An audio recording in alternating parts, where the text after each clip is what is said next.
Welkom by die week se AMT weervooruitskatting moontlik gemaak deur Standard Bank en Komdi Graanbemarking. Hierdie week kyk Johan na baie koue toestande wat vanaf 7 Junie kan voorkom en ons is nou ook bekommerd dat ryp ver noord kan voorkom oor Limpopo en moontlik ons groenteprodusente affekteer. Als hierdie week se episode, so moet dit nie misloop nie. Goeiedag. Ja, ons het hierdie afgelope week nogal baie lae temperature begin kry.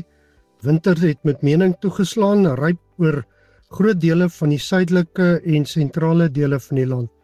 Nou as ons kyk na hierdie volgende week wat voorlê, dan lyk dit asof daar weer 'n baie sterk frontale stelsel hier rondom 7 Junie oor die land gaan inbeweeg.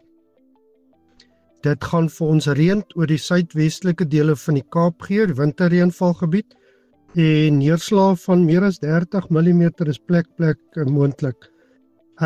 So bietjie later hier rondom 9 Junie beweeg die frontale stelsel deur en word daar baie koue lug agter hierdie frontale stelsel ingevoer en sneeu is moontlik oor die suidoostelike binneland, so die Oos-Kaap, suidelike dele van die Noord-Kaap en natuurlik ook Lesotho en ook oor die sentrale dele van die land. So hier rondom 10 Junie skuif dit die sneeugedeelte so bietjie verder suidooswaarts, maar daar kan sneeu selfs hier oor die Vrystaat en gedeeltes voorkom rondom 10 Junie.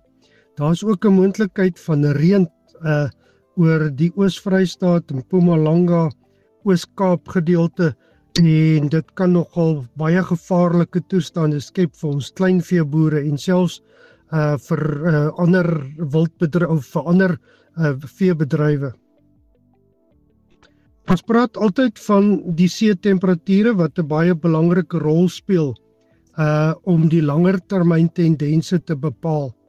En as ons kyk na die kaart van die see-temperature, die gemiddelde temperature van die aarde, maar veral oor suidelike Afrika, waar die sirkel omgetrek is, sien ons hier teen die Weskus gedeelte temperature van onder 16 grade Celsius, baie lae temperature.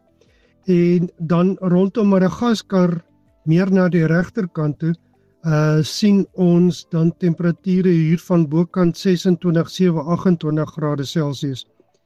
En hierdie verskillende temperature maak dat die oorhoofse weerstelsels reageer op die temperature en dit maak eintlik voorspelbaarheid ook baie moeilik.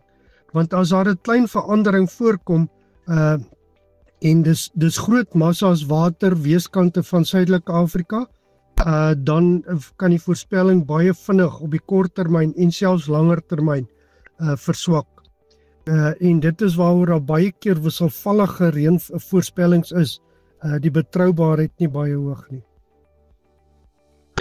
Die aarde se see-temperature is ook besig om te styg. As ons kyk hier van omtrent 1900 af, was see-temperature koeler as normaal tot omtrent hier by 1980 en in die laaste omtrent 40, 45 jaar, die rooi gedeelte regs het ons 'n dramatiese verhoging in see-temperature gekry.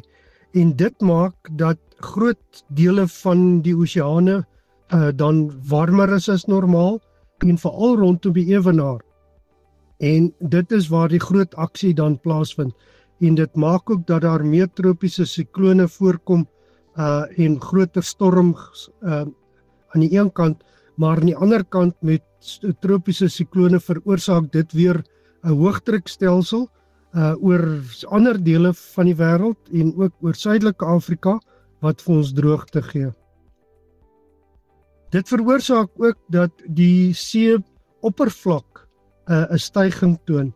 Nou hierdie is van 1992 tot 2023 en dis sentimeters en ons sien die rooi gedeeltes was daar 'n styging van meer as 10, selfs hier by 30 sentimeter wat al plaasgevind het. Die blou gedeeltes meer na die pole toe begin platter word of nie so, of daar's 'n daling want dit is hoofsaaklik sneeu en ys wat smelt. So ons sien dit is wat besig is om te gebeur. So dit is nie net die temperature nie, maar dit veroorsaak ook dat die oppervlak begin styg. Die laaste maand se oppervlaktemperature, kyk ons eerstens na die Indiese Oseaan en sien ons dit is nog steeds heelwat warmer as normaal, hier in die orde van tussen 1 en 2 grade Celsius sekere plekke vir hierdie tyd van die jaar. Meer na die regterkant toe waar die Nino gebiede is, die blou so oorblyfsels van 'n swak La Nina verskynsel. Die Indiese Oseaan Dipoolindeks gee vir ons ook maar 'n aanduiding van wat in die Indiese Oseaan aangaan, die oostelike dele teenoor die westelike dele. So as hy positief is dit warmer teen die Afrika kuslyn en omgekeerd as dit negatief is. En tans aan die regterkant kan ons sien dit is steeds in 'n neutrale band, alhoewel aan die positiewe kant dan daarvan. So opsommend, baie koue toestande vanaf ongeveer 7 Junie en ons is baie bekommerd dat ryp redelik ver noord kan voorkom, tot in Limpopo. Sneeu oor suidelike binneland en selfs die Vrystaat en dalk nog verder noord en redelike swaar reën is moontlik oor die Wes-Kaap en ook hier oor dele van die Oos-Kaap en selfs die Oos-Vrystaat en dele van Mpumalanga. So mooi bly, hoop nie dit word te koud by julle nie. Baie dankie Johan, interessant soos gewoonlik. Hierdie episode word moontlik gemaak deur Standard Bank en Komdi Graanbemarking. Besoek ook gerus AMT se webtuiste by amtrends.co.za. Ek sit ook al die skakels na al ons sosiale media platforms in die beskrywing onderaan. Ek is Dr. Johnny van der Merwe en dankie dat jy ingeskakel het.